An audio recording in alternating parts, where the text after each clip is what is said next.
with a prayer service. Let us bow our heads to invoke God's presence.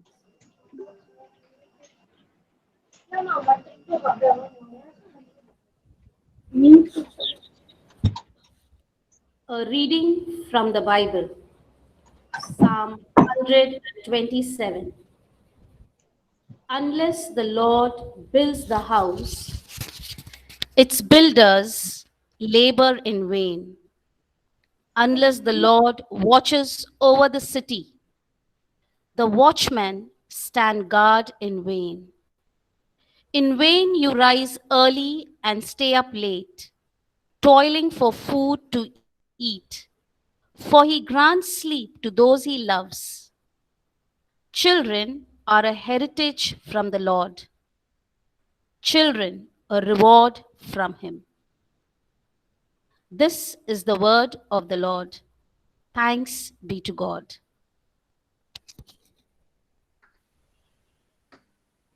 A reading from Guru Granth Sahib. Make wisdom thy mother, contentment thy father, and truthfulness thy brother. These are thine good relations.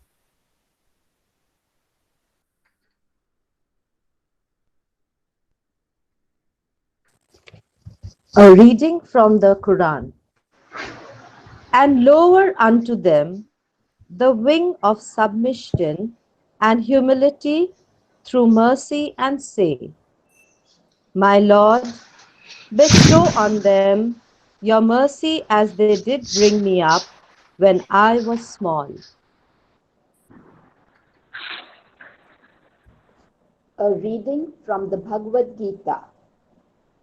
Whatever has happened for good.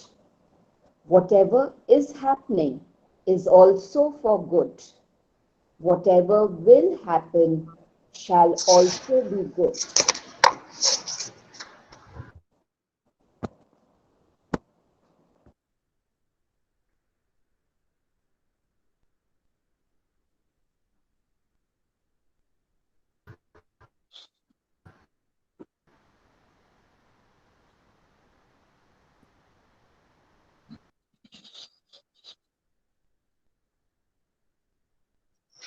Thank you, O God, for being with us and protecting us during this pandemic time. Let this year be marked by enthusiasm and love. Help us to accept and respect the difference between people. We are grateful to you that we are each special in our own way. Let us bring laughter, joy, and love to others. Bless our students. May their minds be open to learning and to the wonder of discovery. Please help us as teachers and parents to always do what is best for them. Amen.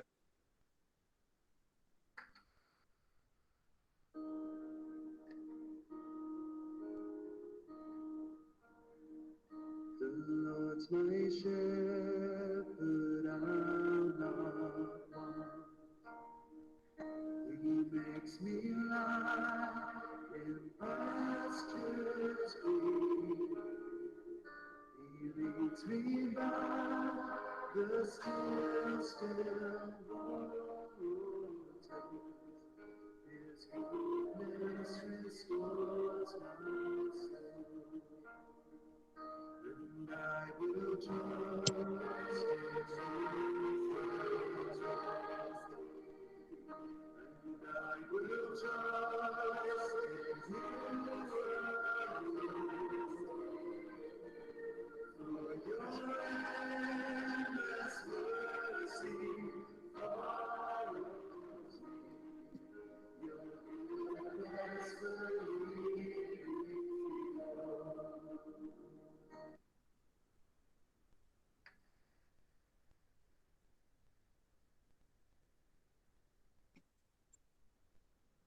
I dreamt I stood in a studio and watched two sculptors there. The clay they used was a young child's mind, and they fashioned it with care. One was a teacher. The tools she used were books, music, and art. The other, a parent who worked with a guiding hand and a gentle, loving heart. Day after day, the teacher toiled with a touch that was careful, deft, and sure, while the parent labored by her side and polished and smoothed it over. When at last their task was done, they were proud of what they'd wrought. The things they had molded into the child could neither be sold nor bought. And each agreed they would have failed if each had worked alone. For behind the teacher stood the school, and behind the parent, the home. Thank you, teachers, for setting the tone for the evening with that prayer service. Your daughters, our students, are important to all of us. We wish them joy and happiness and hope they grow to be strong, independent, contributing members of society. And more importantly, caring and kind women in society. It is a distressing fact that many of our children are experiencing bullying in school or by adults around them. As a result, they feel inferior, unwanted, afraid, and are lacking in confidence. This can have lifelong detrimental effects. For some time now, bullying has been growing into a worldwide problem. Especially in recent years, it has increased tremendously. With the start of online classes, the bullying has become worse and far more difficult to notice and control. Most often, children with disadvantages and children with disabilities have been the victim of unjustified negative behavior towards them. Disadvantages such as physical appearances, family background, financial situation, and often just being girls can be reasons why they are victims. Disabilities such as those with physical or intellectual handicaps have been the focus of bullies for a long time. The bully is often a victim as much as the one being bullied, and unchecked at an early age, children can progressively become more aggressive and violent. It is the crucial role of the parents and teachers to ensure this behavior is dealt with. Today, our guest speaker, Ms. Chavi Tiwari, will speak on how we can work towards ensuring our children are physically and psychologically safe.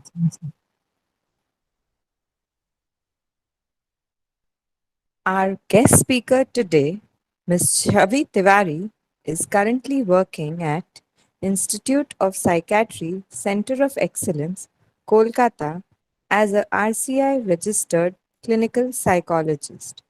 She is also a consulting clinical psychologist in Caring Minds and Paramount Clinic. She has done her MA in psychology with specialization in clinical psychology from Raja Bazar Science College. She has completed her MPhil in clinical psychology from Institute of Psychiatry Excellence of Center of Excellence. Her areas of expertise include psychological, neuropsychological assessment, and psychotherapy. Her areas of specializations are child psychology, depression, suicide, anxiety disorders, CBT, and crisis intervention. Her earnest interest in the field of mental health has motivated her to research and aid in managing psychological distress. Miss Tiwari, please accept this virtual card as a token of our appreciation for the time you are giving us and your valuable contribution to our event. I request you, ma'am, Thank you. to please take over. All right. Thank you so much for the introduction, Ms. Ghosh and Ms. Kothari. Good evening to all. Let me just first start the presentation and then I will start.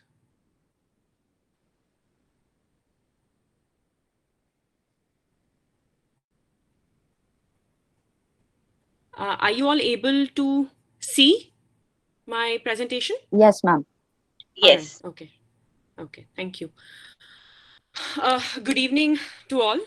As in my introduction, it was mentioned that I'm a clinical psychologist, and one of my areas of specialization is working with children and adolescents of different age groups.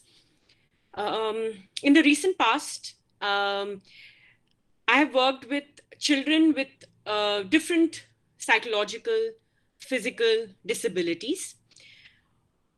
Our school is supposed to be an environment where we feel secured, where we can go and learn, where we can go have fun with our friends, bond with our teachers. However, bullying is an important negative factor that can not only create physical discomfort in the child, but also lead to psychological impact on the student. Before I start with my presentation, in my presentation, I am going to talk about certain very sensitive things, sensitive issues. I might display some sensitive photographs. So it is requested that if there are any children attending the presentation, I would request them, request the parents to, if possible, ask them to leave the room, go do their own activities, or if the child is persisting, it will be your responsibility to supervise the child while we are going through this sensitive issue. What is bullying? Bullying is a repeated act of unprovoked aggression that are damaging psychologically or physically for the victim, and where the strength of the aggressor and the victim is unequal. So there are three important components of this definition. First is there must be an intention to harm. इसका क्या मतलब होता है? इसका मतलब ये है कि जो बच्चा बुली है, वो जानबूझ के किसी और को कष्ट ना दर्द देना चाहता है. Second component, it is necessary that it happens many times. जो बच्चा जानबूझ के किसी को दर्द दे रहा है, ना कष्ट दे रहा है, वो बार बार एक ही चीज अलग अलग तरीके से करेगा. And third component, it needs to be no balance power between the perpetrator and the victim. ये बहुत important चीज है, क्योंकि जो बुली होता है, जो अग्रेसर होता है, एंड जो विक्टिम होता है, दोनों के बीच में पावर का बहुत डिफरेंस होता है, जो हम लोग इस प्रेजेंटेशन में आगे थोड़ा और समझेंगे. So what is my purpose of presenting today? First and foremost is to know that bullying is real. जैसे मिस घोष ने बताया that हर साल बुलिंग के केसेस बढ़ रहे हैं और इंडिया में हम अब बहुत केसेस ऐसे सुन रहे हैं. मैं अपने ही कुछ केसेस अगर बताऊंगी आपको, जिसमें छोटे से छोटे बच्चे 5 साल की 6 साल की उम्र में भी उनको मालूम नहीं है बुलिंग क्या होता है, बट वो करते हैं, जिससे उनको तो तकलीफ होती है, जो बुली हो रहा है उसको भी बहुत तकलीफ होती है. So it affects the physical and psychological well-being of the victim and the bully. एक और चीज जो हमें ध्यान में रखनी है is parents play an important role in this. And that is why one of our topic part is the role of parents. How are they involved in it? Modeling effective interpersonal and coping behaviors. And second, identifying the maintaining bullying behavior and helping the child to stop or cope with bullying behavior. So these are some of the reasons why we are talking about bullying today. So some important facts about bullying. Now, bullying is considered to be a common form of violence in schools. And like I mentioned, it starts at a very early age, at the age of 5 or 6 years old. And it reaches the peak when your child reaches the classes of 4, 5, and 6. Females are more affected than males by bullying. Females are more likely to use indirect forms of aggression, such as spreading a rumor, trying to isolate a classmate from engaging in other social activities, whereas males are more known to engage in direct form of aggression. However, we need to keep in mind that females also take part in direct forms of bullying. Like I mentioned, it is a problem that affects all students. I've mentioned about the bully and the victims, but it also affects all the other students that are involved in the bullying situation. The people who defend the bully, the people who try to defend the victim, the people who are just, the students who are just watching as the bullying scene is going on. It affects each and every student equally. Now, bullying involves a dynamic interaction between the bully and the victim. इसका मतलब क्या है जो मैंने आगे बताया, that bully and victim, there is an ongoing process between the two of them, and there is a lot of changes in the power struggle. So when there is a bullying situation, the bully increases in power and the victim loses power. This can be both psychologically and physically. So how does this imbalance of power take place? It can be when the bully is physically stronger, or the bully has a higher social status in their school group, or he or she has more members in their bullying group. So when a bully knows that he or she can use the power, they also keep in mind the victim's vulnerabilities, whether it be some physical appearance, their socioeconomic family background, whether it's an intellectual or physical disability. And they use this knowledge to harm the victim. Another thing that we need to remember is bullying can take place in different areas within the school premises. It can be in class, in between class, when the teacher is present, when the teacher is not present. It can be in the corridors of your school. It can be in the stairways of your school, bathroom, in the playground, or in the bus, or outside the school premises. So a bully can be anywhere. So one of the studies that was done in 2019, they reported that 50% of the students have reported that they experienced bullying in school in 1 year. And 33% of those students reported that they have been bullied every single week. So you can understand that that is a huge percentage of students being bullied every year, if not every week. So let us now talk about the different types of bullying. Bullying किस तरह से होती है? There is physical bullying. What is physical bullying? So this is a form of direct aggression that I spoke about a little while ago. Here, the bully might kick, slap, spit, push, force one of his victims to do something against their wish.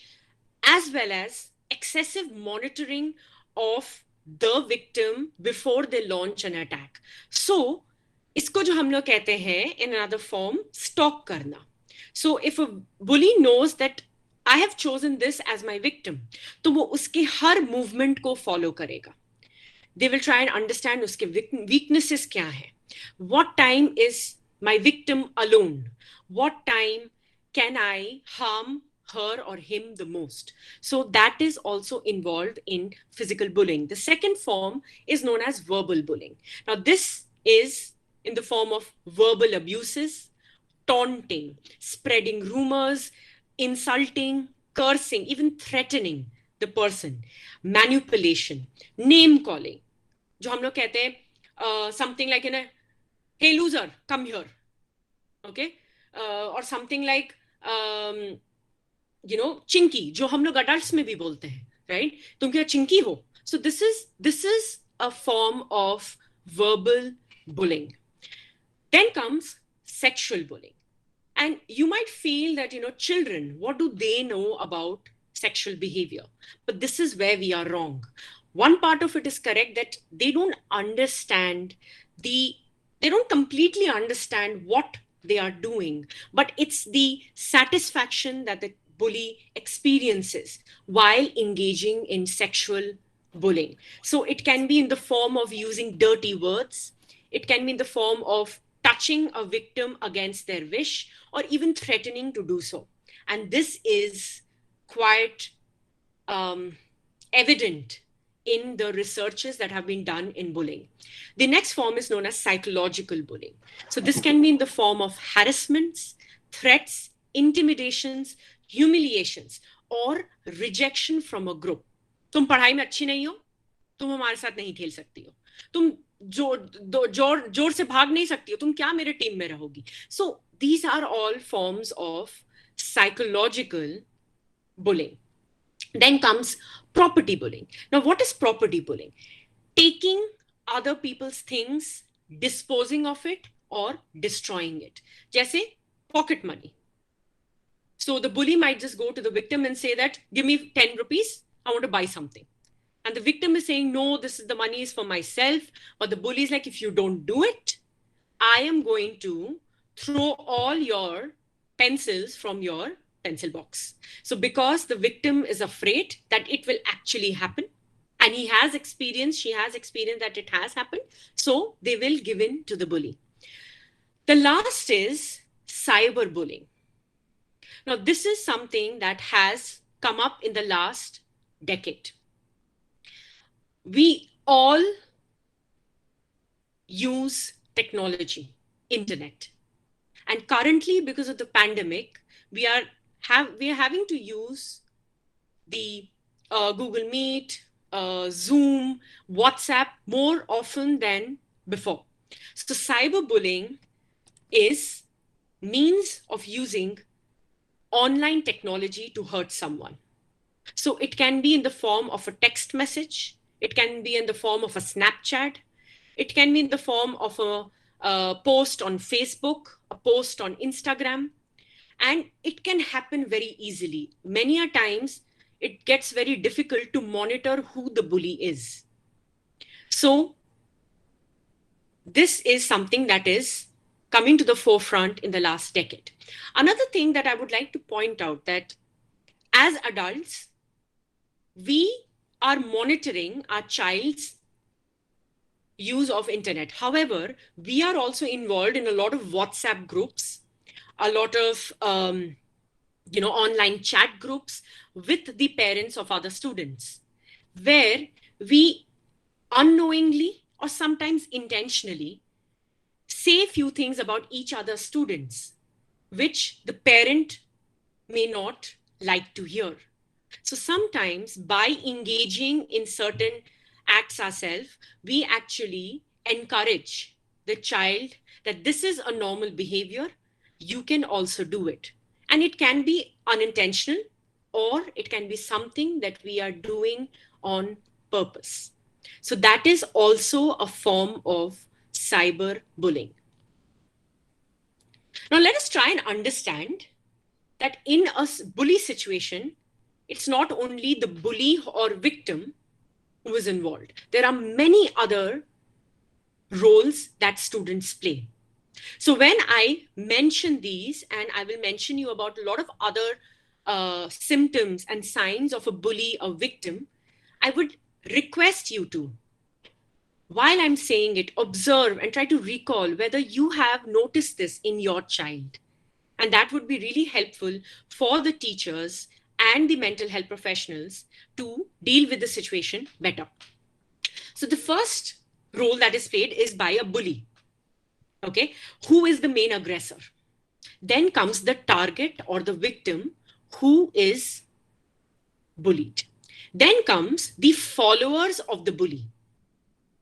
They might be doing it intentionally or because of the fear of being bullied if they do not follow their leader. So they are the followers who engage in the bullying behavior. Then comes the supporters who are not directly involved in the bullying situation, but they are encouraging them to continue with the bully situation. Something like mar, mar, mar, mar, or mar. So that is something like a supporter. Okay. Then comes the defenders who want to help the victim. And they play a very important role in helping the victim come out of the psychological distress. Then there are the possible defenders who are in two minds, who are scared, but at the same time feel empathy for the victim. Then the last are the bystanders who run away from the situation or they just ignore the situation altogether. But they are equally affected by the situation. So whatever role your child is playing in the bullying cycle, in the bullying situation, each one of them is affected equally. And we don't know when the bully might become a victim, when the bystander might become the bully. So the time to act is now.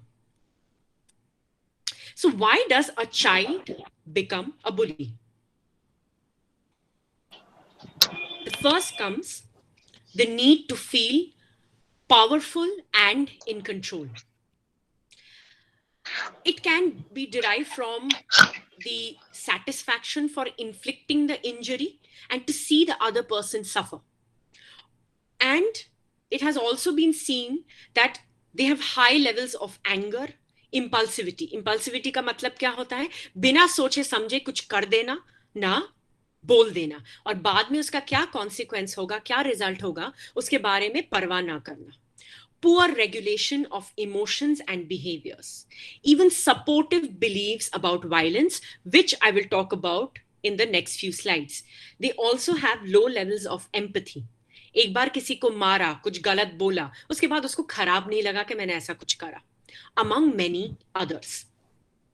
Now, one thing that we need to remember is that when a parent rejects a person, a child, emotionally, they feel powerless and in lack of control at home. So they look for other situations where they can feel powerful, where they can reject other people's emotion. And that may be one of the reasons why a child becomes a bully. Earlier, the researchers believed that a bully does not have good social intelligence, does not have social skills. But later it was proven that in order to bully someone, in order to think of ways of bullying someone, it requires very high social intelligence and social skills, even though they may not be very effective, but they are very intelligent socially. It can also be because of peer group pressure. My friend is bullying the other person. If I want to be in the in group, if I want to be in the popular group, so I will also have to engage in bullying equally. Then I mentioned about the bystanders and the people who support this. It is reinforced by them. So if a child is bullying a victim and the students who are next to them, they're cheering, they are laughing, it proves their purpose, it satisfies their urge that I have done something which is applauded by the other students. as a result of which they have high and even inflated perceptions of themselves, that I have done something very powerful and I have taught a weak person a very appropriate behavior, that I am powerful, you have to listen to me, and whatever I say, you have to do that. So they only consider victims who are weak, nerds, or who are too afraid to fight back. What are nerds? Nerds can be those who love to read, who are very creative in their forms, in their various areas. So they find such victims. And like I mentioned, when your bully will become a victim, or when your victim will decide to bully, bullying behavior is also a response to being bullied. When the child does not understand how to cope with the bullying behavior, has not understood any support, has not found any support in the teachers or parents, he or she might resort to being aggressive in return. So bullying behavior can be a response to being bullied. So why does a child become a victim to bullying? As you can see in the photograph, these are some of the reasons why a child can be bullied. As mentioned by Ms. Ghosh, physical appearances, religious, cultural beliefs, they have few friends, they have some illness or disability, as well as your child grows, their sexual orientation plays a very important role. Whether they like girls, whether they like boys, whether they like both, that is also something can become a reason for being bullied. Bullying experience. So now let us just look at some of the experiences that children reported while they were giving some data for a research. So something, I'll just read a few. It hurts people's feelings and can even lead to committing suicide. This is what children have observed when bullying takes place repeatedly. It can hurt a person's feeling and it can also lead to attempting suicide or dying of suicide. And this is a real fact. A lot of children who are unable to cope up with their problems think suicide is their only option because they cannot bear the pain, the humiliation, or the fear of going to school every day. You feel insecure and it just builds up and builds up. And then in the end, you have no self-confidence. So if you see that your child is not performing well in academics, if you see that your child is not being able to speak up, maybe bullying is the reason why they are not being able to do it. And not being able to study becomes a reason for bullying. So it is very necessary for you to teach your child that academics is not the only thing that is important for a child. There are so many other things that makes a child a beautiful human being. So some people also mention that I don't really think it exists.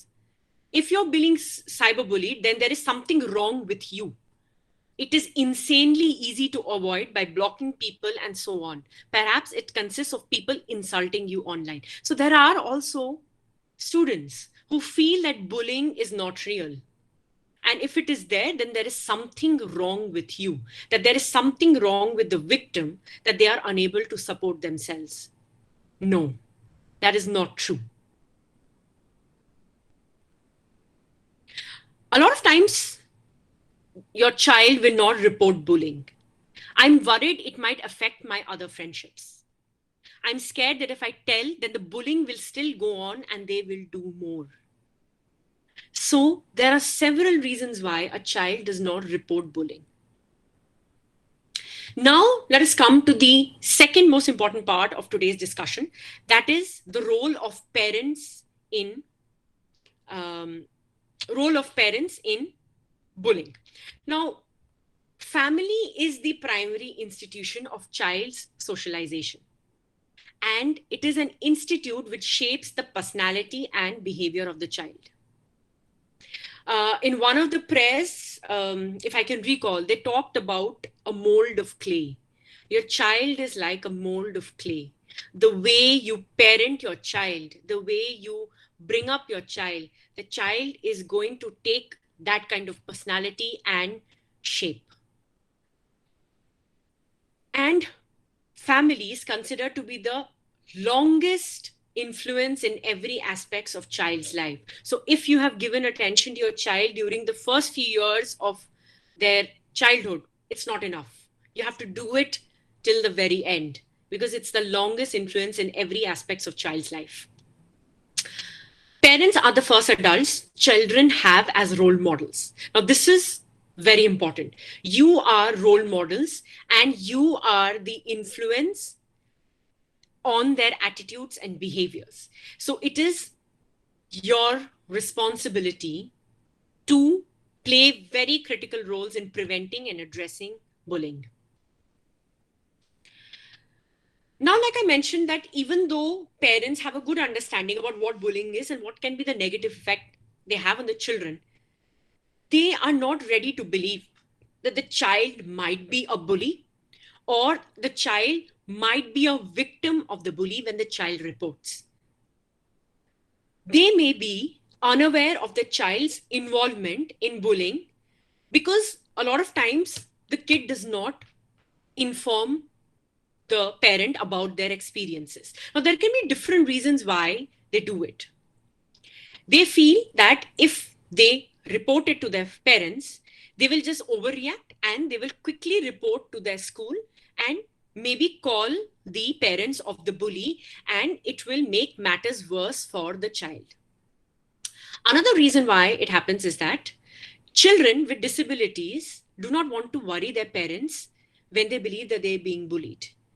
The children know that my parents are already quite anxious and tensed about my disability, my everyday activities. So they try to ignore their bullying situations in order to keep their parents safe from any kind of negative experience.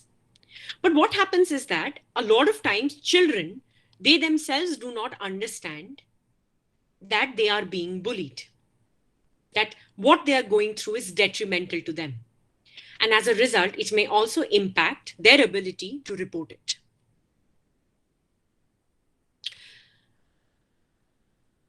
The children who are involved in bullying, जो aggressive होते हैं, जो bully करते हैं, they usually come from families where the authoritarian parenting model dominates. What is an authoritarian parenting model? It is characterized by high severity and punishments. Okay, so इसमें क्या है? Punishment में discipline करना है, punish कर दो. There is a lot of interparental conflicts. There can be also reinforcements of violence.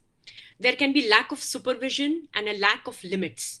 छोड़ दिया बच्चे को, वो जो कर रहा है करने दो, उसको खुद ही संभालना है. So these are all associated with bullying behavior. It can also happen where the parents are non-supportive. How do we understand that? Is the adult ignores what is going on, tells them to stop tattling, कहानियां मत बताओ, मुझे नहीं सुनना है, tells them to solve the problem on their own. अरे ये तो छोटी मोटी चीज है, ये तो तुम ही सॉल्व कर लो, और बचपन में तो ये सब होता है. Or tell them that if they acted differently, this would not happen to them. गलती तुम्हारी ही होगी, तुमने ही कुछ गलत करा होगा, क्यों नहीं तुम स्ट्रांग हो सकती हो.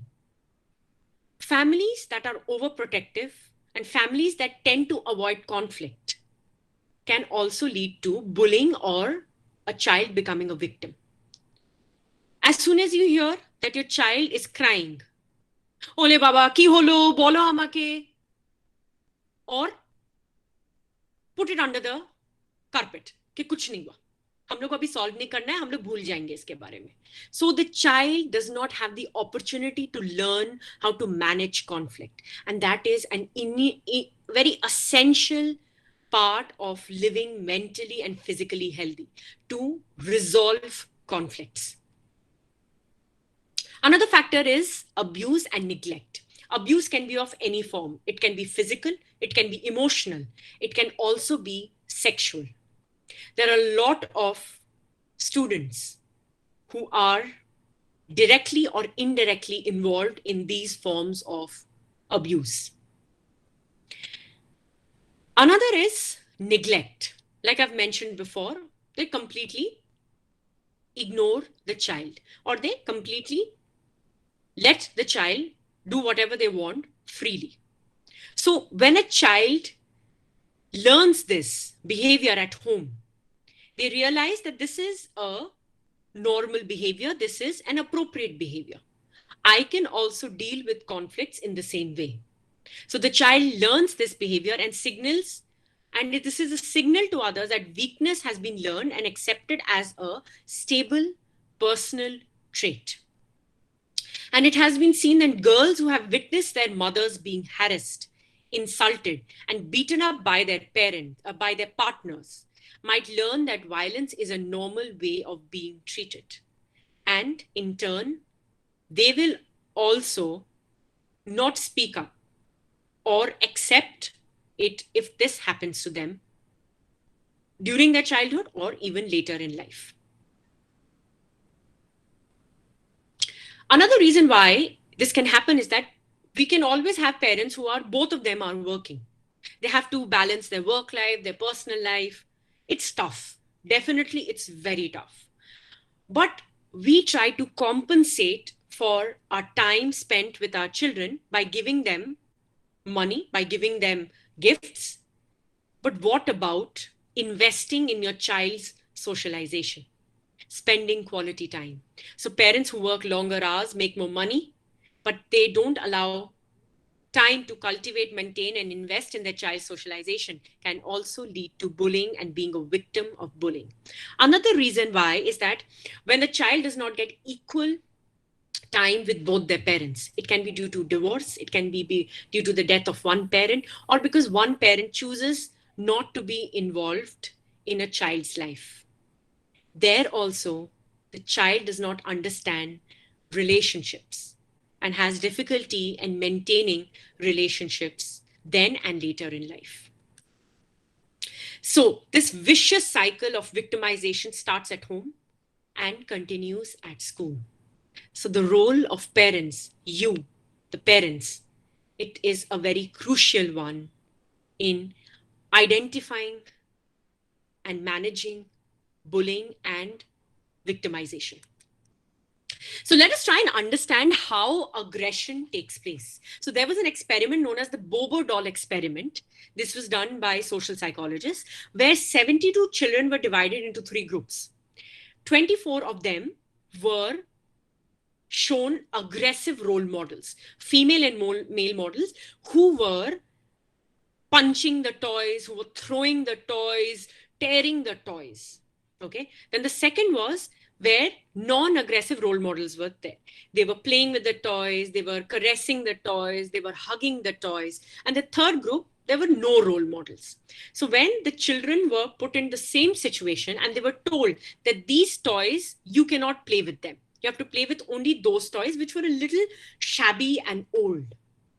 So the child who had noticed aggressive role models, they kicked, punched, bit, tore the shabby and old toys. The non-aggressive, they played with it with more empathy and with more love and warmth.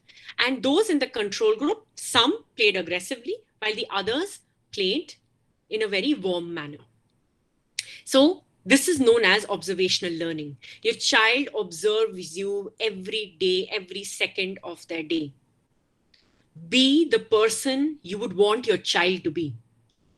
It is proven after one research after another that you play a very important role in how a child molds his personality and attitudes. A lot of times, parents believe that bullying is a part of growing up. थोड़ी बहुत तो नोक-झोंक होगी, थोड़ी बहुत तो लड़ाई होगी, ऐसे ही सीखते हैं बच्चे. So they also feel that some children are likely to be victimized. हाँ वो कमजोर है थोड़ा और वो कमजोर है थोड़ी, हाँ उसको तो विक्टिमाइज हो गई, बुलिंग हो जाती है बेचारी. So what happens, we use certain terms like bullying is just part of growing up. You need to stand up for yourself. You need to toughen up, don't be so sensitive. So when a child hears this, he or she does not get the support or the empathy that they want. And they feel even more clueless and confused as to what has to be done. And many times, parents even reinforce the bullying behavior. I have heard the children who come to me, they have reported, their parents have reported that ওর সাথে খেলবি না, ও ভালো নেই পড়াশোনাতে, বলে দেবি ওকে. So the child who is of a tender age of 9, 8, even 6, 5, they come up and tell me that আমার কাছে কোনো বন্ধু নেই. Nobody wants to play with me. আমি তো পড়াশোনাতে ভালো নেই. আমার বন্ধু বলেছে, ওর মা বাবা বলেছে না খেলতে আমার সাথে.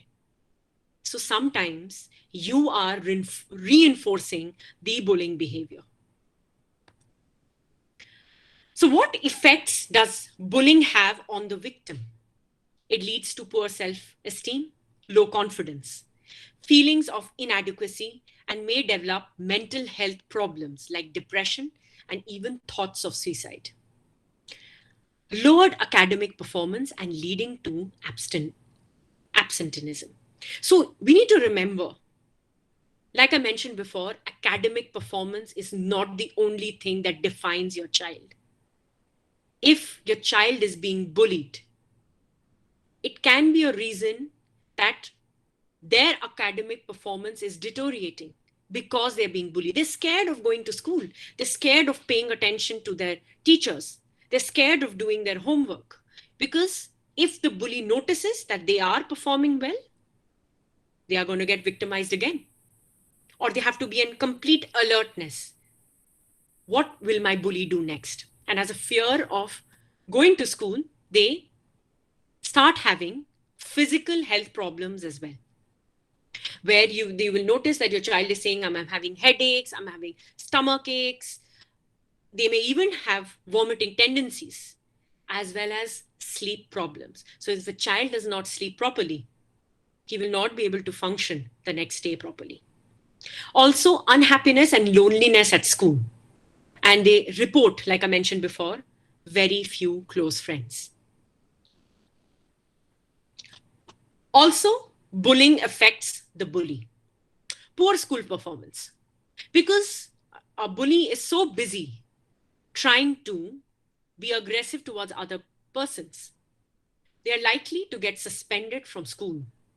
And it is a school's authority to suspend a child who is a bully. Even drop out of school or not pursue higher studies. Increase risk-taking behavior. That includes doing some really risky pranks which might be detrimental to them and the other members of the school. Substance abuse. They will start at a very early age to start smoking, drinking, or even doing hard drugs. And they are going to start early and increased sexual activity. Increase truancy risk. That is, once they know that I'm going to get suspended, okay, there are high chances that they enjoy this, and truancy is running away from school, running away from home. So this is also a chance that it might happen. They have difficulty in maintaining social relationships. Right now, your bully, your child, might be a very popular one because he or she is strong. All the other members of her group are following her. But everyone grows up. Everyone develops their own sense of morality. As they grow up, as adults, they may have difficulty in maintaining social relationships. They also have the risk of developing psychological disorders such as depression, anxiety, and even suicide. They might have future run-ins with law. You will find them maybe shoplifting. You might find them getting into physical assault charges, traffic violations. So that is also an increased possibility.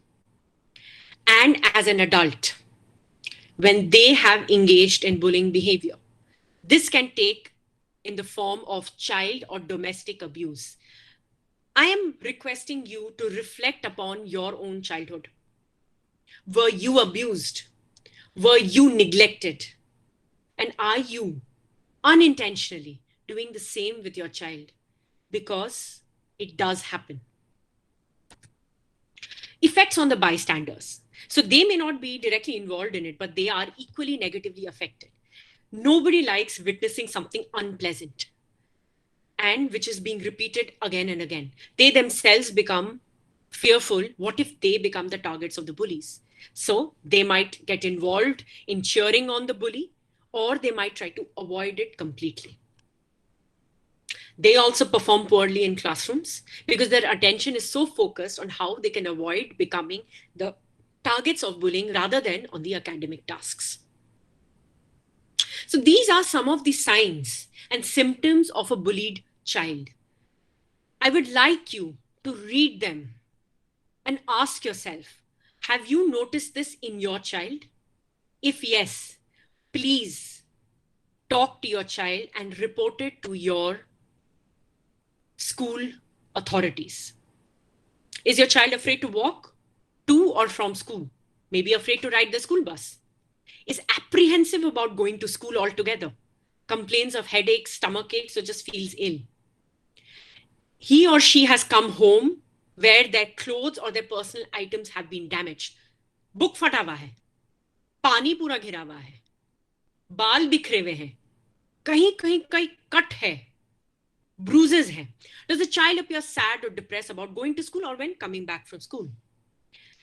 Does the child appear that jaldi jaldi lose ho raha hai money, or they're requesting for more money? Maybe they don't have enough money to buy things for themselves, or they need to give the bully the next day the money that they are asking from you. They have few friends, isolated, sleeping problems. Does he or she feel tired even after getting enough sleep? So these are the signs and symptoms that your child is being bullied. Warning signs that your child may be bullied at school. So again, observe and reflect whether your child is having these signs. That means your child is a bully and there's nothing to feel ashamed or scared of. It can be dealt with, and in a very humane manner. Does the child have strong need to dominate and subdue others, even at home, even with pets, even with siblings, even with people who work at your place? Is the child intimidating his siblings or children in the neighborhood? Does the child brag about his actual or imagined superiority over other children? Is the child hot-tempered, easily angered, or has very low frustration levels? Does the child have difficulty conforming to rules and tolerating adversities or delays? You have your own set of rules at home, but they are not willing to follow it. They are opposing it and they are getting angry when you are enforcing it. Do they cheat in games? They are defiant or aggressive even towards you. Is the child hanging out with the wrong crowd? Which show signs of a bully. So let us now understand how we can reduce bullying. Like I mentioned, please don't be afraid. Please don't be ashamed that your child is a bully or your child is getting bullied, because it can be dealt with. How do we do that? First and foremost, as guardians, it can be teachers, it can be parents, grandparents, neighbors, communicate to the student that the social norm is better than their norm is. We can improve behavior and reduce bullying. We as social beings have to abide by the society rules. And those are more important than the rules that the bully or the victim is making for themselves. Enforce that, communicate that. Reward the good behavior and promote students that make good decisions. Warmth, positive interest, and involvement from adults goes a very long way. However, firm limits on unacceptable behaviors. Firm limits does not mean that you have to be punitive. You have to be physically punishing your child, but you can set time out for the child, or you can withdraw certain rewards when the child is not doing an unacceptable behavior. Sometimes ignoring the child for a certain stipulated time when he or she is engaging in an acceptable behavior, but at the same time reward the good behavior, because every child also engages in good behavior. It is important to communicate to the students that average students are good. Like I mentioned, academics is not the only thing that defines your child. So bullying other students is not a normal behavior.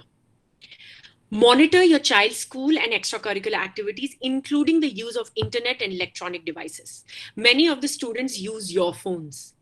You as adults see certain adult videos and content, and that's fine because you're an adult, you understand the limitations of each. The child does not. So when you are giving your phone to your child or your laptop to your child, monitor where he or she is going into the internet and how he or she is using the social apps. If you see that your child is being bullied or is a bully, be open about it and take the help of your principal or your school counselor or your class teacher. We can also include rooms in both our school and at home for meditation and channelizing anger constructively. We all need to vent out. हम सबको cool off करने की जरूरत है. गुस्सा खराब चीज नहीं होती है. गुस्सा अच्छी चीज भी नहीं होती है, बट गुस्सा एक नॉर्मल ह्यूमन इमोशन है. हमें इसे कम करना है. And this can be a way of doing it. There are a lot of support groups you can all form together where your child is involved, where they are talking to each other as to what experiences they've had and how they can deal with their problems. Increasing coping skills of the victim, I will discuss it about in the later part of the ending part of my presentation. Teaching effective social skills to the bully. Not just teaching victim the coping skills, but also social skills to the bully. They have social skills, but effective ones they are not using. And the last is emotional support from a friend. That really helps a child overcome the victimization and stop bullying. How can a family, parents and caregivers help? Begin early. Like I mentioned, it starts at a very young age. So don't wait that बड़ी हो जाएगी तो अपने आप कम हो जाएगा. नहीं, ऐसा नहीं होता है. When you're seeing these signs, intervene at a very early stage. Encourage children to speak up if they are being bullied or witness others being bullied. Talk about bullying. Research upon bullying. Increase awareness about bullying. And encourage your child that it's all right to talk about it. And when the child is talking, you have to listen actively and empathetically. पहले से ही critical मत हो जाइए.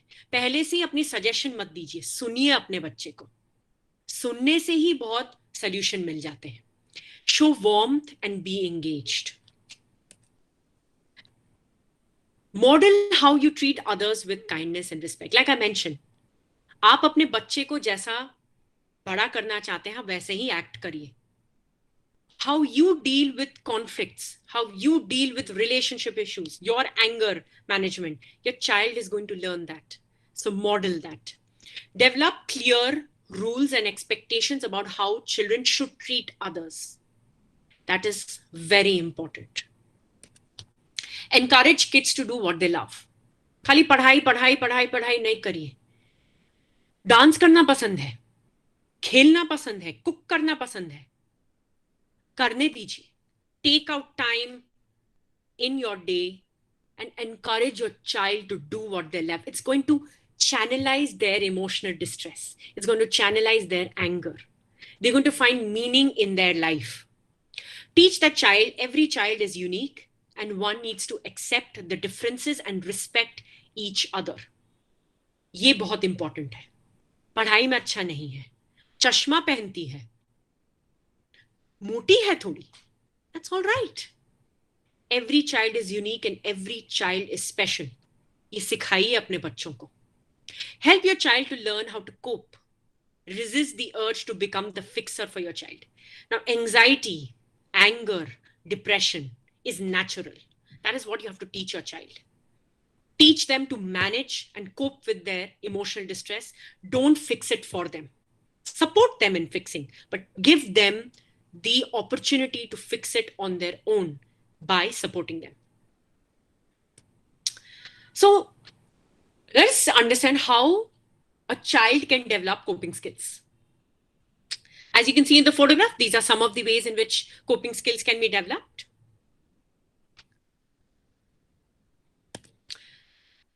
Self-soothing techniques, deep breathing, tensing and relaxing major muscle groups, meditation और guided imagery. जो हम लोग कहते हैं प्राणायाम, वो भी आप करवा सकते हैं, योगा आप करवा सकते हैं बच्चों को. But don't expect that the child, once learned, is going to do it on their own. No, you will always have to monitor it. You will always have to maybe join them in the activity. Okay, so distraction. If you feel that, deep breathing, yoga is not working, try something which is easily available. Listening to music, painting, drawing, craft, cooking, mind occupying activities. ये हम बहुत notice करते हैं आजकल in children when the parents come. Time नहीं है हमारे पास, बहुत पढ़ाई करनी है. हम सबने पढ़ाई की है, बट अगर आप अपने बच्चे को क्रिएटिव एक्टिविटीज में नहीं डालेंगे, puzzles, baking, playing a game नहीं करेंगे, they are going to be so distressed all the time and वो एकेडमिक परफॉर्मेंस को अफेक्ट करेगा. जो बच्चा अच्छा मार्क्स लाता था, जो भी है आपके अनुसार अच्छा मार्क्स, वो कम हो जाएगा. And last is talking to someone, enjoyable activities. Sometimes even watching TV can be enjoyable. Exercising and delaying gratification. ये बहुत आते हैं हमारे पास. पेरेंट्स बोलते हैं कि my daughter or my son is getting addicted to the mobile phone. As soon as I come home, the first thing the child does is that मुझे मेरा आपका मोबाइल फोन दो, मेरे को YouTube देखना है ना, मुझे गेम खेलना है. और हम नहीं देते तो वो लोग रोते हैं, चिल्लाते हैं. क्या हो रहा है? You're not delaying their gratification. We need to learn how to do that. ठीक है, तुम्हें खेलना है, 15-20 मिनट रुको, मैं फ्रेशन अप करके आऊंगा ना आऊंगी, तब तक तुम कुछ और करो, हम लोग दोनों मिलके करेंगे. So delaying the gratification is very important. This is what happens to a bully. The bully has the urge to be aggressive. He or she cannot wait. उनको तुरंत satisfaction चाहिए. तो सामने टीचर है ना सामने पेरेंट है, they don't care. उनको चोट लगेगी, they don't care. They want quick gratification of their needs. Now the next one that I'm mentioning, and the first one that I mentioned, soothing, this can be taught by a mental health professional. That is me or your school counselor or your special educator in your school. Sometimes we need to think of positive thoughts. I can do this. This is only temporary. The last is known as mindfulness techniques. Counting your breaths, maybe counting or subtracting by sevens, counting the colors you see in the wall in front of you. All this is ways in which you can teach your child coping strategies. These are two poems that I came across when it comes to bullying. It teaches us a lot of lessons. If you read through it, you will see that how a child who is just in class 2 or a child who is just 8 years old can understand what bullying is and how it affects and how it is important to be acceptable of all the differences and try to be friendly and warm and have empathy. So like I mentioned, please don't be afraid. Please don't be ashamed that your child is a bully or your child is being victimized. We can treat it. We can manage it. Work with your school authorities. They have taken such a great step to have this workshop, have this webinar for you parents. Because I have seen the distress in parents when they come to me and they say, my child is being so aggressive. I don't know how to manage my child. Or मेरी बेटी school नहीं जाना चाहती, रोती है, डरती है, कोई दोस्त नहीं है उसके, मैं क्या करूं? The distress is real. And if you don't manage it right now, it's going to get worse. And it does not get better with age. Some things we need to start at a very early age.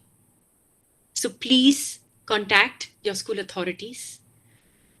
Don't become aggressive yourself. If you've heard that your child is being bullied, don't immediately call the child's parents and say that তোমার মেয়ে এরকম করছে, বন্ধ করো করতে. No, you're doing the same thing. You're also being a bully. So take the right way, which is going to help your child manage the distress. And if you feel that you're unable to manage it, please, you also go seek help. There is parental counseling. There is individual therapy. Also, if you feel that child is very distressed and you're not being able to manage it on your own, come to us. We are the mental health professionals. Please come to us, seek help. Because we can together make school environment, home environment, friendly, warm, and congenial, where your child would feel safe and secured, and they would enjoy going to school and coming back home. Listen to your children, build their confidence and resilience. Thank you. If anyone has any questions, please feel free to ask me.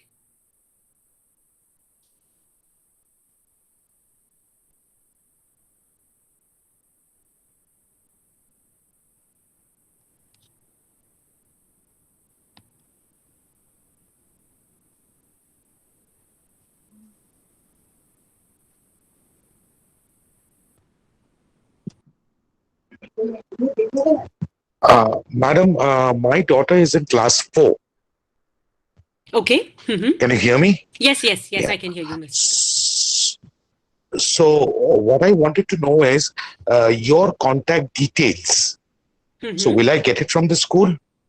Oh, yes, you will get it from the school.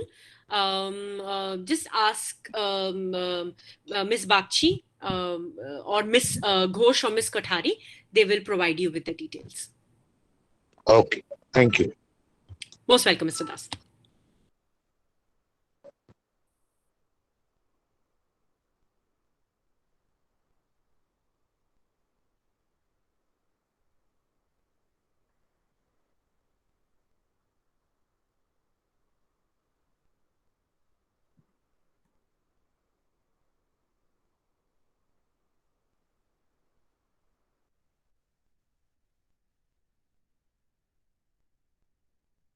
Parents, you may ask questions in vernacular language also, no problem. Good evening, ma'am. My daughter is in class 3. I would just like to ask you one thing. In case my daughter is unable to make friends in the class for whatever reasons, and not coming out clear with why that is happening over the last 3-4 years that she's been attending school, yet she doesn't come out saying that I'm being bullied or something like that. Now, how do I approach that? Like, how does that go in saying that whether the fact is that whether she's getting bullied is because she's not making friends in class, or is it like there are other underlying problems? Okay. Thank you, Mrs. Das, for asking this question. It's a very good question that you've asked, because what we're discussing today, bullying, it can be one of the reasons why a child is unable to develop social contacts. There can be multiple other reasons why the child is unable to do it. So there can be other reasons why, and I would suggest that it's not something that I can explain it to you in like 2 minutes. So bullying may not be the reason. And a lot of time, like I mentioned, children themselves are unable to express. So as mental health professionals, we have different ways in which we help them in expressing through art, through play. And we use techniques which will make them feel comfortable, secured, and they will be able to trust us, in which they can open up about it. So what my suggestion would be, Ms. Das, that you can have a talk with the school counselor or the special educator, Ms. Ghosh and Ms. Kothari, and you can ask the child to also accompany you. So they can, talk with your child and try to find other reasons why she is not building social contacts. It can be because of some social skill deficits. It can be because of depression. It can be because of anxiety. There can be multiple reasons. So my suggestion would be, bullying may not be the only reason, like you've rightly pointed out. There can be other reasons, and explore it and seek help, so that you are also, relieved. You're also relieved that, my child is interacting, is developing social contacts, because that is an essential part of a child's development. Thank you, ma'am. Most welcome. Ma'am, I was going to ask, is there any way that parents and teachers can actively teach children how to empathize with each other? Yes, Ms. Ghosh, there is definitely ways of doing that. There are a lot of anti-bullying programs that are very prevalent in India. A lot of research has been done. So where the cooperative work of both the parents and the teachers is essential for the management of bullying. Because like I mentioned, school environment and home environment have a dynamic interaction. So we can discuss about this, Ms. Ghosh, and we can brainstorm a little bit. And if Ms. Bakshi, if you're also okay with this this proposal, then if it is possible to do it, it'll be wonderful for the students, where they will notice that, they will observe that my parents are actively taking part in my school life, and the teachers are also involving my parents. So this is going to really help them. And there are many programs where bullying management is done. Another thing I feel, Ms. Tiwari, there are some children who are the bullies and they take the advantage of parents not coming to school. As a result, they feel that a lot of things that they are doing is not going to be reported to the parents, and they feel safe. And that is also a reason sometimes that children get away with that. And so even if I am not, as a parent, I'm not being able to come to school, a healthy discussion of what is happening in school is very important with the teachers, or it can also be found out from among other parents also, where we can also take charge of the discussions that we are doing. Sometimes as parents on social media also, we are actively participating in bullying a child, or being a bystander, or being a follower. So as parents, we are also reinforcing that. Yes. Yes, ma'am. I think Ms. Bakshi has summarized whatever I mentioned in a very comprehensive manner. Like I mentioned that, sometimes we as adults unintentionally do things, say things, and sometimes even intentionally, and which we don't think of the consequences it has on the child. So as adults, it is very important to listen to your child, to be actively participating, like I mentioned, in their school and extracurricular activities, as well as the use of technology and internet, because they model you. They want your involvement. They look up to you. So don't be ashamed. Don't be afraid. And speak up. Have an open mind. Because when you have an open mind, the child will also learn how to have an open mind, more acceptable of differences. And you can make a huge difference in your child's life. It's not easy to be a parent. It's not easy to balance your work life, your personal life. You yourself have a lot of distress. But as parents, try to keep the adult problems away from your child and try to solve it within yourselves, because that is how they're going to learn also, that there are some things that parents have to solve on their own. Because a lot of times we have noticed that parents involve their children. Yeah, আমি ঠিক বলছি না, বাবা ঠিক বলছে, কার side নিবি? This is also quite there. It is there, and we do it unintentionally sometimes. So please have an open mind. Go ahead and help your child become a better human being. There's nothing better than being a good human being. Academics, interests, and all, they are important, but being a good human being will help them excel in life, and they will be unstoppable for the right reasons. I think there is a parent who wants to speak. Madam, I have a question. We know, we have been told about a bully or a victim. Now, my question is on a bystander who doesn't know what to do, either run away from the situation or report the situation. Because even children, the child comes to us and say, today this happened. We understand something is happening and she is reporting. In such case, what should be our guidance to the child? Whether to... Yes, please continue. You got my question. Yes. No, you got my question. So how do we guide the bystanders?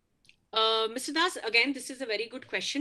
Like I mentioned, that every single child is affected equally.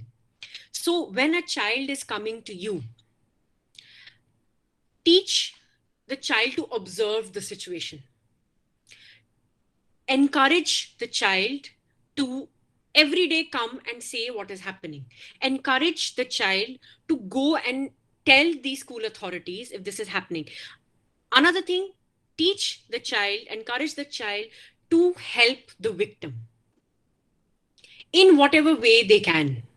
It doesn't always have to be directly protecting. No, there can be another ways, because they're children. They have their own limitations and they need to have a secure place. So we're not going to force anything on them. We're just going to encourage them and model for them how would you deal with the situation. So you can use your life examples that this happened today in office and this is how I dealt with it, or this has happened to me earlier, this is how I dealt with it. Never tell a child to ignore. Never ignore a child's observation. Talk about it, encourage. And if you feel that the child is too scared, it's understandable. The child can be scared. You report to the school authorities. That is also another way of giving a child initiation, that it is our right to report if there is something wrong happening around us. We should not be afraid of standing up for our physical safety, our emotional safety. We should do it, but not in the way, not by being aggressive, because that is not the way out, but by doing the things which are effective in nature. Thank you, madam. Welcome, Mr. Das. Good evening, madam. Good evening. Good evening, Mr. Manna.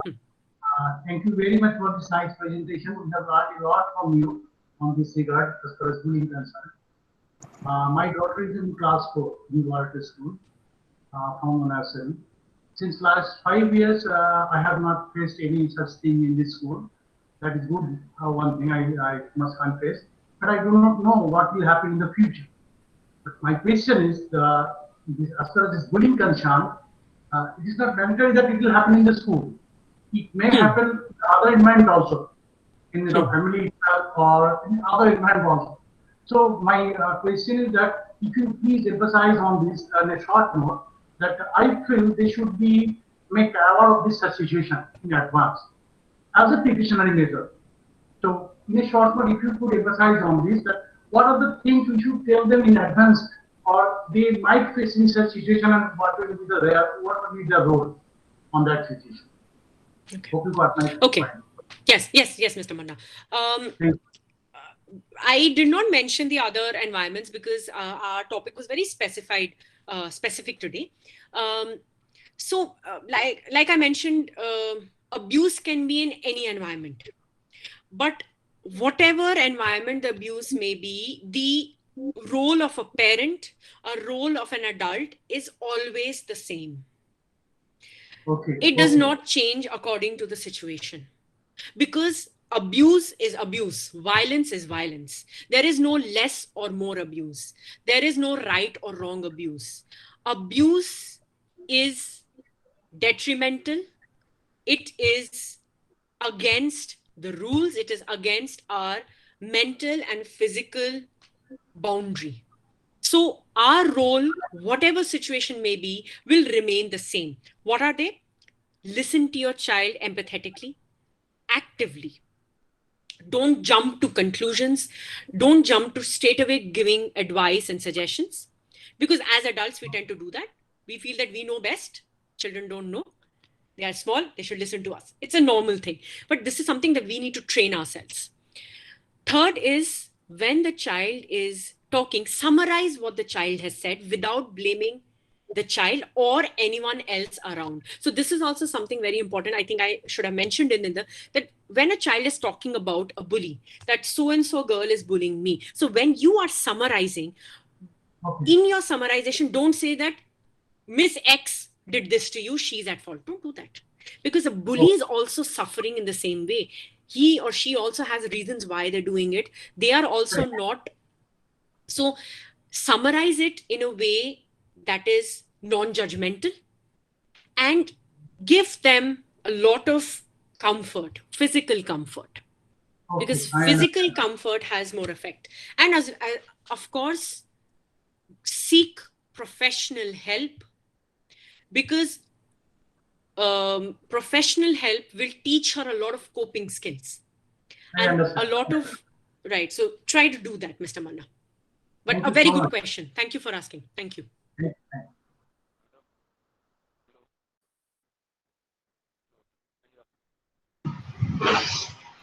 Good evening, ma'am. Madam. Good evening. Yes, you had just mentioned about children being unable to develop social contacts. So, by nature, few children are introverts. So, is it absolutely essential that all children have good contacts, social contacts, are extrovert, mix well with others? Or by nature, a few children can be introverts and it is not detrimental to them?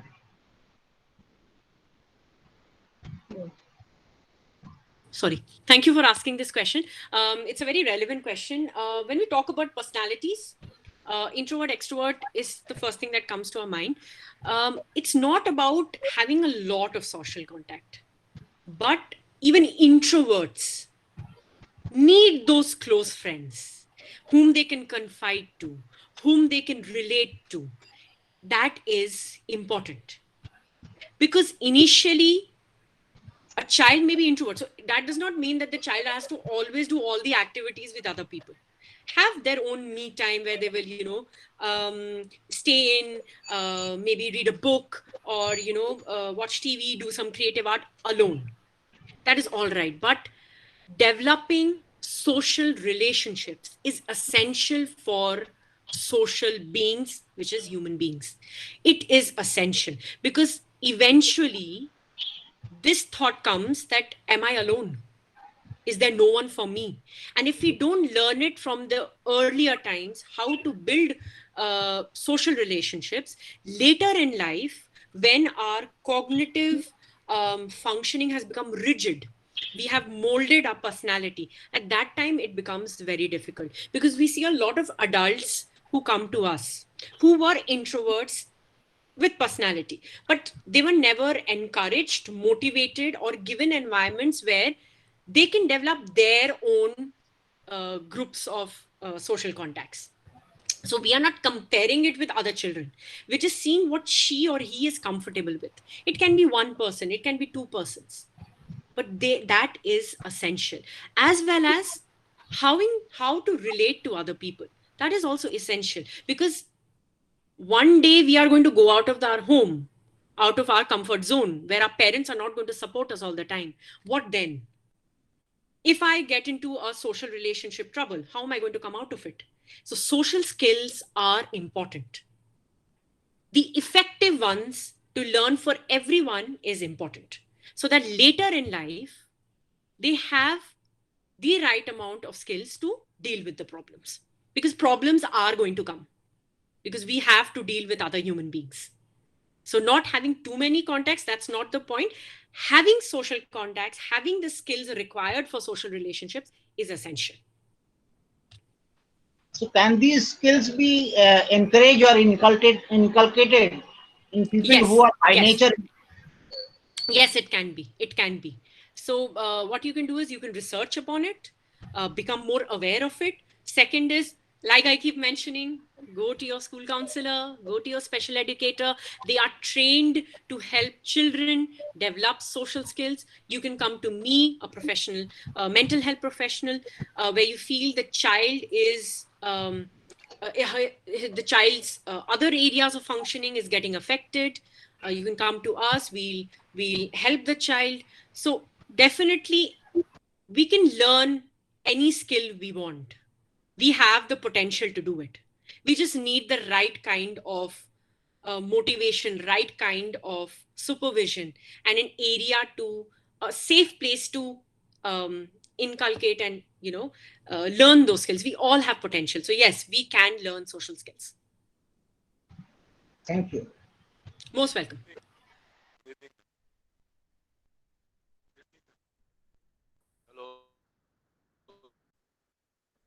Hello. Am I audible?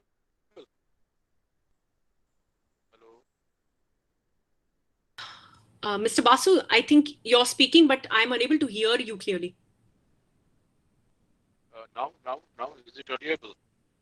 Yes, it is much better. It is much better.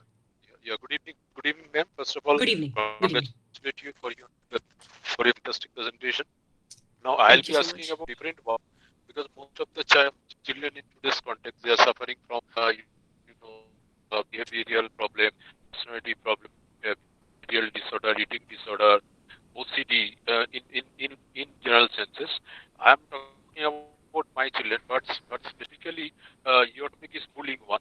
But may I ask you about this type of disorders, such as personality disorder, then behavioral problems? How could you help professionally in this rest? If you any special clinic or if you meet with this, my question is how could you help professionally for this type of children who are suffering this OCD related? Okay. Thank you, Mr. Basu. How much ever I could understand from your question, I'll answer accordingly, and hopefully I'll be able to answer your queries. So when we talk about psychological disorders or psychiatric illnesses, by just coping at home does not work for them, because you need to go to a mental health professional then. And there are different therapy techniques that we use.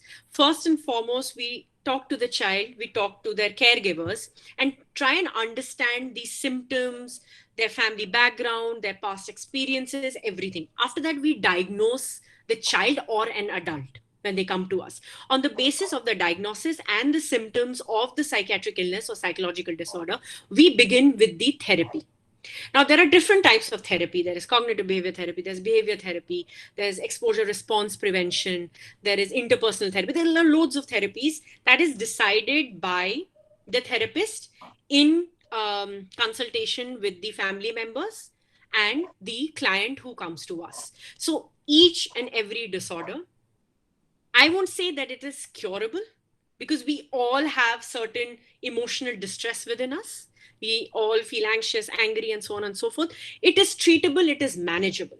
So when it comes from personality disorders to learning disabilities, that includes adults and children, every single disorder is treatable and manageable, so that a child or an adult or an elderly person can adjust to the normal environment as efficiently and as with less distress as possible.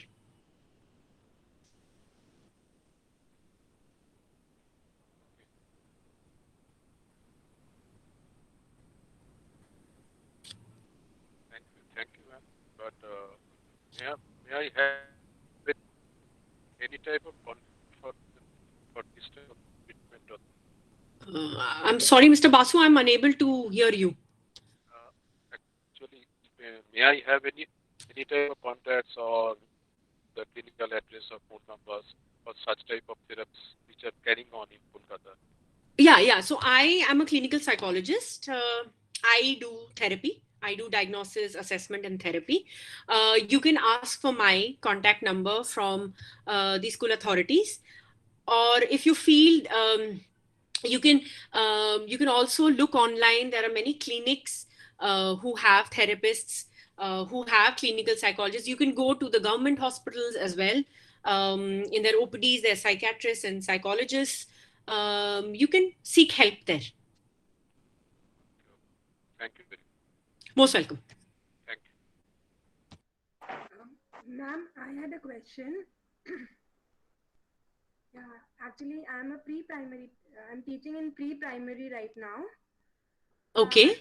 I wanted to ask, like, how do I recognize a bully in a pre-primary setting and tackle the situation, except for the storytelling sessions? Like, I know we usually tackle these in story sessions, but in case that doesn't work out, like, what should be my next step? Okay. When it comes to young children, it gets a bit difficult to identify, not just for bullying, but for other psychological and emotional illnesses. It becomes very difficult because there's a very thin line between the normal developmental symptoms and those which are clinically significant. So if you notice that a child is behaving different from the norms of the class, always better to talk to the child one-to-one rather than talking in a group. When it comes to small children, they have an attention span of like few seconds or few minutes. So if you talk to them in a group, they may not understand that they are talking about them. So it's always better when you talk to children of that age to do it one-to-one, and maybe do it in a very fun way. Maybe, while the child is doing a craft, coloring, and then just ask questions.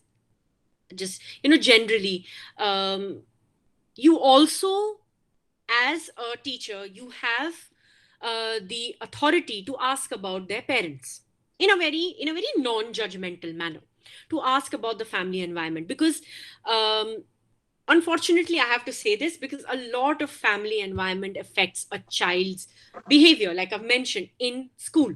So feel free to, in a very non-judgmental manner, ask about the family environment and other environments that the child is engaged in, why he or she is behaving the way they are, what are they feeling, and so on and so forth. If you still feel that you're unable to do it, contact your school counselor. A school counselor or a special educator is trained to identify children who might be showing bullying behavior at an early stage. So contact them, seek help from them. But always remember to do it one-to-one with the child. Okay, thank you. Yeah, welcome. Hello, good evening. Good evening. Good Can you hear evening. me? Good evening, Mr. Lahiri. Yes, yes, I can hear you. Yes, my daughter, she's in class 5, class 5A. Now, the thing is that she is very much interested and also doing very well in various types of co-curricular activities like dance, drawing, painting, etc. However, I'm unable to motivate her to study for the actual school syllabus. So, what should I do? Um, that is a big concern. I understand, Mr. Lahiri. It's always very important to, like I've been mentioning for a long time, that to understand why a child does or is not doing a particular thing. We only focus as adults. We only focus on things that we can observe. The child is not studying, that's not good. The child is excelling in something, that is wonderful. But why they are doing so and so, that is something that has to be observed. And as adults, we are not experts in every area of a child's upbringing. We're not experts. So if you feel that you're unable to motivate your child, listen to her, ask her questions. She might just say that, bhal lage na, or I prefer doing this, but it'll be something way more deeper that sometimes we as adults are not experts in. So again, I'm going to say it again, seek professional help. If you see that you've tried and again and you are losing your patience, because we are humans, we are bound to get frustrated when we are telling our child, motivating our child, we're letting her do everything else, but she's not studying. We are bound to get frustrated, but that frustration will not help her increase her academic interest. It will actually make her aversive to it even further. So seek professional help, talk to the school counselor, talk to the special educator, and learn ways, more technical ways, effective ways to motivate your child. Okay, thank you very much. Most welcome, Mr. Lahiri. Hello. Hello. Good evening. Good evening, Mr. Poddar. Yeah. My daughter is in class 5. Okay.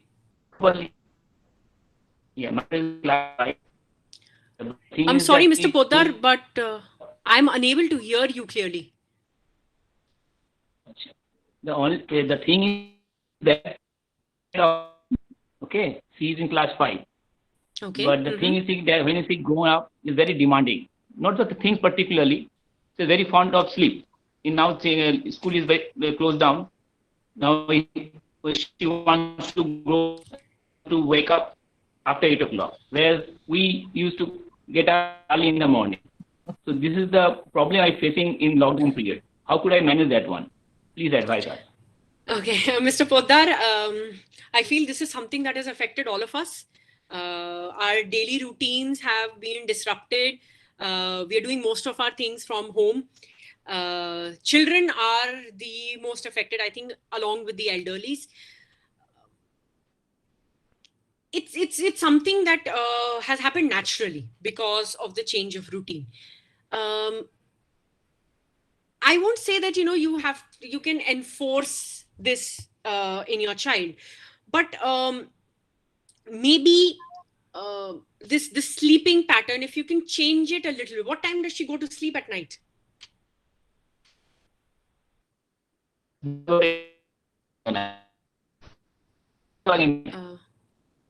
I'm unable to hear you, Mr. Poddar. Hello, 11 o'clock, late night is actually. Okay. So that also sometimes, yeah, I'm able to, I could hear you, yes. So that also sometimes disrupts the cycle. A child requires 8 to 9 hours of sleep. So if the child does not get that 8 to 9 hours of sleep, and a child would want more, if you let them, they'll want more. So maybe motivate her to do certain activities in the morning. As soon as she wakes up, she has to attend online classes. And yeah, but I do workout. I do some workout. Okay. And but I have to Again, Mr. Poddar, I'm unable to hear you. That she completes that one. She compared to some, not actually she insists to do that one. Not this her life. Mr. Poddar, I'm so sorry, I'm unable to hear you. What you can do I is, think Mr. Mr. Poddar, if you can... Poddar, he can write in the chat box. His question, Yes, he can yes. write in the chat box. Yes. Hmm. Okay. Okay. So carry on. Thank you. Carry on. I'm hearing you.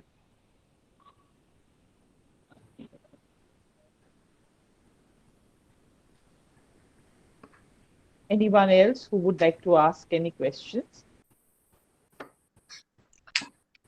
Madam, I am back again with a question. Yes, Mr. Das. At the age of 8, 9, our daughter is stepping into the adolescence period, where they need a little bit of independence, little space of their own, especially because of this lockdown. The discipline of life has got changed a little bit. Now, what I find, and I'm sure some parents also will agree with me, that while giving them this space in this adolescence time, we are not being able to control something which needs to be controlled. Now, I understand counseling, speaking to them, speaking to the daughter, making them understand what is good, what is bad, is something we should do, which I am doing. Now, at the same time, I feel these are not yielding results to what it should have been. So in that case, what is your suggestion? How to go about it? So you have tried speaking to your daughter and you've tried to explain to her what is good and bad. Yes. May I, if you can just clarify, what are you not being able to control? Some pieces, say for watching television. Now, during this lockdown period, you get enough time. So whenever she gets time, she is either watching a television or she is watching something on the phone, which may be good for her. But then too much of this electronic media and things like that, the cartoons and things like that, has a different psychological effect on a child. So how to control about this? The control you only have to do. She is a child, she follows the rules of the house. And the rules are same for everyone. If she is watching the TV, set a rule for her. That this time you have to watch TV. Other times you will not watch TV. You cry, you crib. No. We will introduce you to other activities. Like I mentioned, if you just tell a child, do this, the child will not do it. So you have to actively participate with the child. Again, I mentioned being a parent, a working parent, in the lockdown where we don't have house help, we have to do a lot of other household chores, but we have to find time for our child. So first is limiting. The rules are the same for all. Like I mentioned, the society, the social rules are more important than her rules. At this age, she's just learning, she's developing her morality. So the home rules is same for all and you have to abide by it. And instead of that, I am introducing new activities. I will participate with you. Whenever I get time, I will do it. The rest of the other time, you look for other activities that you can do. So you're going to give her independence as well, to choose what else you want to do, because you are not going to watch TV. And that is final. That is a rule. First few days, she will cry, she will crib, she will not do anything else, she will be argumentative, she might sulk. All right. But when she is rewarding of positive behaviors is also important. One day, she will just come up to you, Baba khelbe. Why not? Let's do it. Let's sit and play a game. At that moment, you have to say yes. Even though you're doing some important work, take out 5 minutes or 10 minutes, say, okay, let's do it. আমরা খেলবো 10 minute খেলি আমার কাছে 10 minute আমি খেলবো তোমার সাথে। So As adults, we have the skills of managing time. It is what is believed developmentally, that we have the skills of managing time. So we can manage it for her. So we have to be on our foot. That whenever she does a positive behavior, we encourage it, we reward it. But when she's not following a rule, you're not following, I'm not going to bend the rule for you every time. Maybe sometimes you can do, but not all the time. You have to look at the situation and encourage her to do other activities. Okay, got it. Thank you. Yeah, Mr. Das. Hello. Am I audible? Yes. Hello. Good morning, ma'am. And good morning, Good morning. to our dearest principal, ma'am. Thanks for the session. I was really looking forward for it, and I was thinking of through a net or wherever, because in these days, due to lockdown, children has become very different. Like they are showing very different nature, each and every children. Like ma'am, just now, Mr. Das, you consulted regarding the timing to set the time. That I have always done it with my daughter. I have always made a time for her. But sometimes what happened in my house, like people in front of her tells that your mother is so dominating.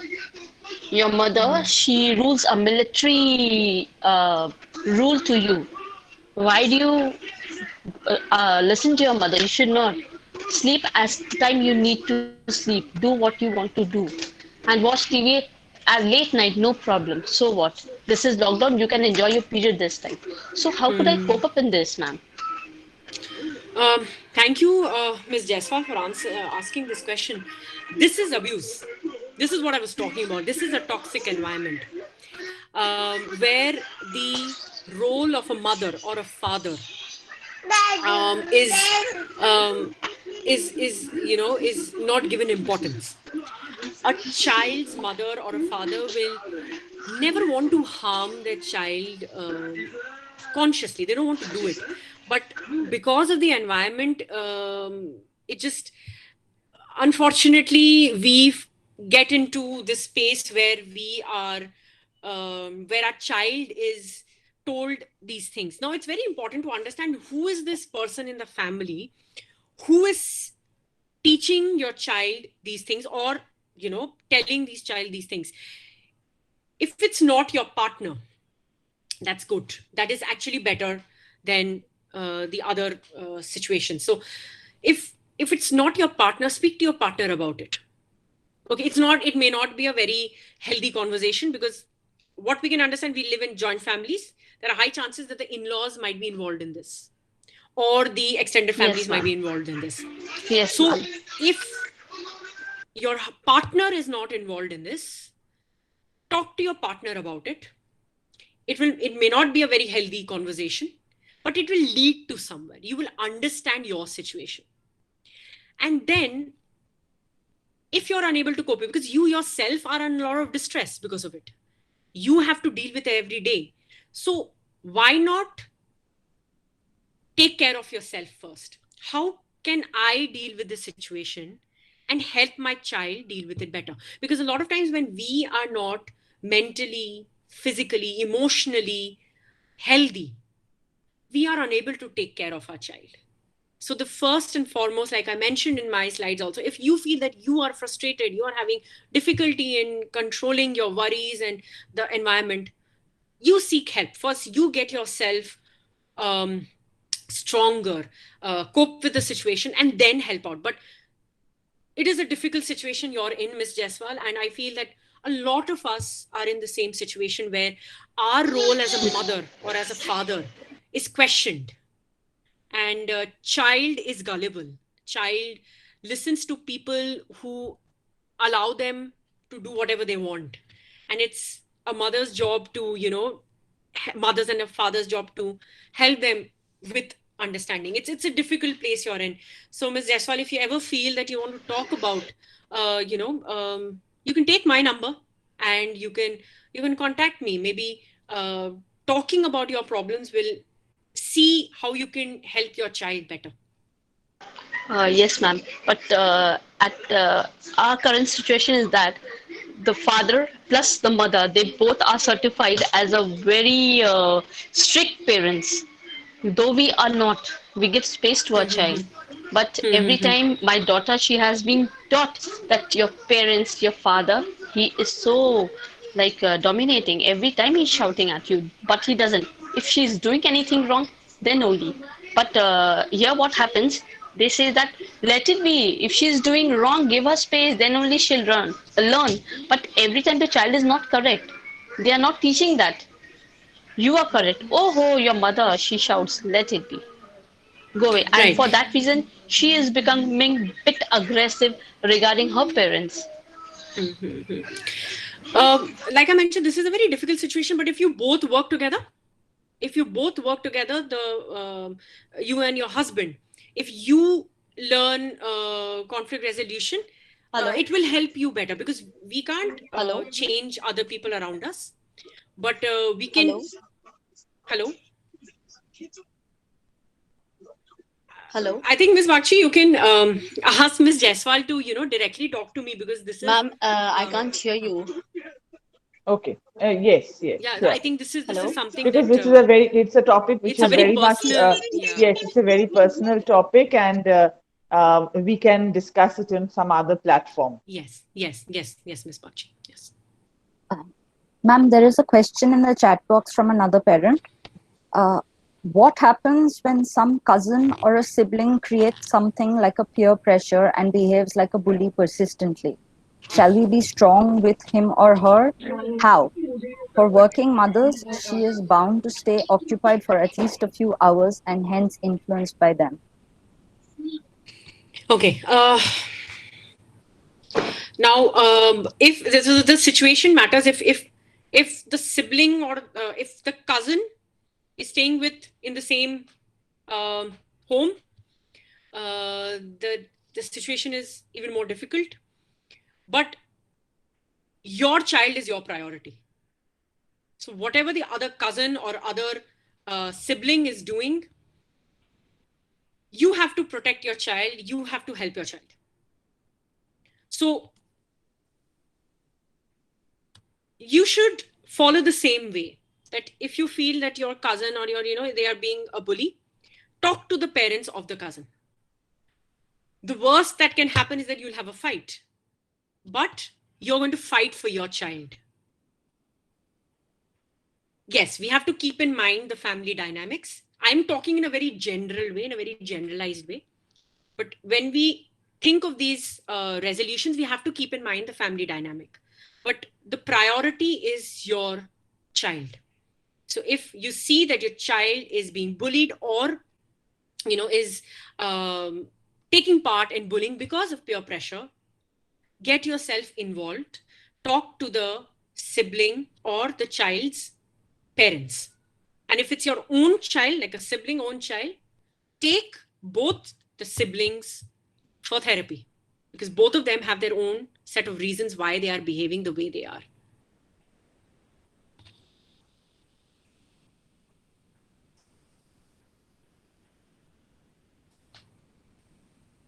If there are no more Any questions, more questions? Yes. Ma'am, we will continue. Yes, sure. Thank you for that very thought-provoking and informative session, ma'am, and for taking the time to answer all our questions. I request our principal, Ms. P. Bagchi, to please deliver the vote of thanks. Good evening to our guest speaker, Ms. Tiwari, parents, and teachers. First, I would like to thank the Almighty for bringing us together for this situation. My sincerest gratitude to Ms. Tiwari for taking time from her busy schedule to be us with in our session. I deeply appreciate the way you have covered the topic in details. Your words have sometimes sent a chill down my spine. Sometimes we parents are supposed to be the protectors. Sometimes we are also the offenders. So it's a very, very difficult situation that you have brought in front of us. I think as parents, each one of us will go back and we will think what can be the best for our child. And I'm sure our children will be more resilient in future. Thank you, ma'am, for being with us today. Your details of the topic, your PowerPoint presentation was very much in need of the hour. Thank you. Thank you, parents, for your presence today and your willingness to give your time to strengthen our hands in bringing the children up together. Thank you, teachers, for your constant support and endeavor for the well-being of every student of the school. May God bless each and every one of us and keep us safe. Thank you.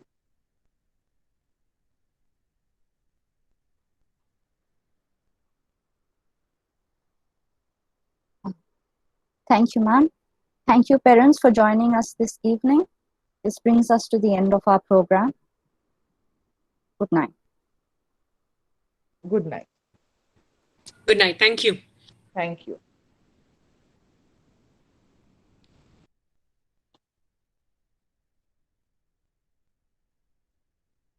Parents, you may log out of the meeting.